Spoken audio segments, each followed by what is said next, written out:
How significant is it that Adidas decided to cancel this partnership?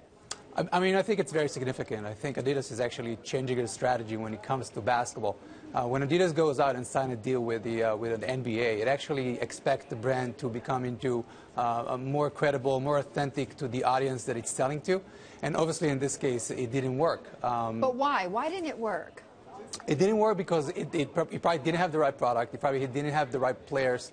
It went after Derrick Rose. It was supposed to be the big, the next big hope. Right. Ended up being too many injuries. If you look at Nike and what they've done over the years, they actually knew how to get the right players. When you have LeBron, when you have Kobe, when you have Michael Jordan, right. Basically you run a whole product line around those guys, and you go out, you create a lot of buzz, a lot of excitement around launches, and that's how you grab market share. So that's interesting. So Nike in particular, they've gone and made endorsements with LeBron James and Kobe Bryant and others, right? And so in fact, I mean, what's happened? What's interesting is that then LeBron James may have Adidas endorsing the league and the teams, but then he goes and turns around and endorses Nike, right? So that's why Adidas has really lost this share, right? Right, and it's specific to the pros, where you can endorse the entire league, but then at the same time you can turn around and have an individual contract with a player. And yes, Adidas was the formal, the official partner of the NBA. Right. But if you look at the numbers, Nike had more than 90% of the basketball shoe market. Adidas was a distant second, and recently challenged by Under Armour that is taking that spot. So obviously something was wrong, and they had to change something in the strategy. So could Nike or Under Armour come in and replace that contract? So obviously with Adidas out of the picture, we have Nike and Under Armour kind of in the race. Yeah. We have to remember that the NBA is a very international league. You have a lot of stars outside of, from different countries coming into the league. You have a lot of viewers outside of the United States.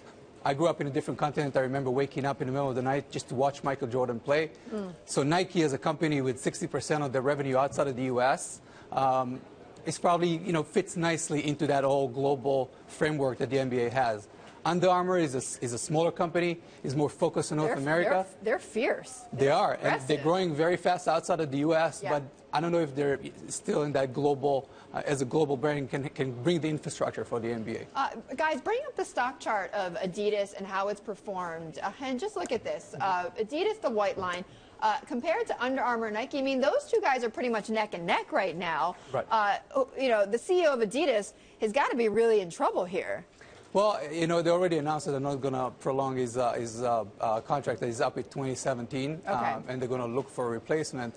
But they are going to come at the end of the month with some kind of a plan to turn their business in the United States. And that's going to be interesting to see, because as you can see in the stock chart right there, they're really losing it to both Nike and Under Armour, yes. Okay, an announcement, what, March 27th? Yes. Is that right? Okay, they're going to make some sort of strategy announcement? That's correct, that's correct. All right, so if you're an investor, you want to tune into that.